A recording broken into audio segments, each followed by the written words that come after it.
وای دا مصیبتونه او تکلیفونه په دې خلقو باندې راځي،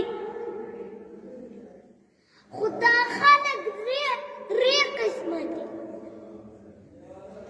یو قسم فاسقان و فاجران،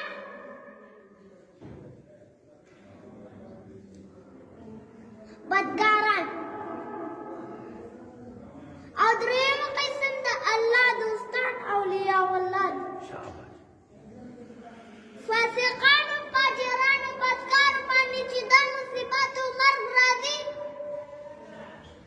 دا د هغوی دپاره هلاکت او تباهي ده. ځکه دوی ته شیطان النفس دا وایي زه نن به خدای راجع کړم، سبا به یې راجع کړم، کال پس الله دې نه یو ناراض او مرګ راشي، دې تباه او برباد شي.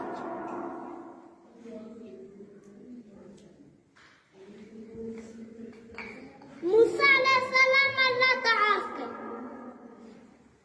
وای الله قسمه قسم امتحانات راولي.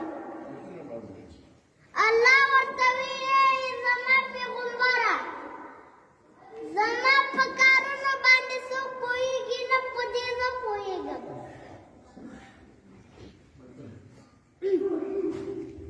موسی علیه السلام نه عرض کړ،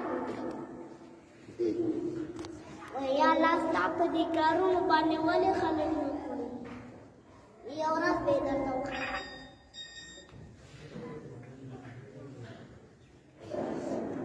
موسی علیه السلام په یو سفر روان دی، یو ځای کې دمه کوي، شنه باغچه ده، سیمان پکې روان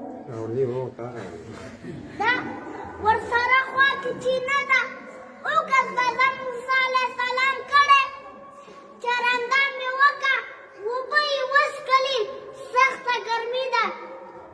راغی د یو ونې لاندې څادر پورته ده، د الله په ذکر کې مشغول. لږ وروستو یو نوجوان راغی، آس باندې سور دی، توره ورسره ده، انتهایی په تیزۍ روان دی. چې ناڅاپه یې په چینه باندې نظر شو، د آس نه راښکته شو، زر یې اوبه وڅښلې، چې په جلسې سره آس ته خطا، نو د جون مې پیسې وغورځېدې. پیسو ته خیال نه شو په تیزۍ لاندې. موسی علیه السلام ګوري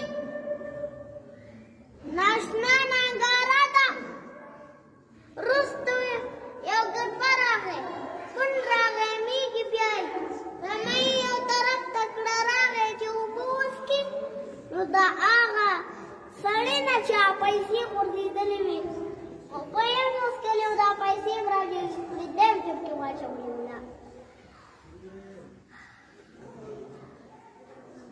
حرن معاذ بن جبل رضی الله تعالی عنه وایي کله چې یو مسلمان هغه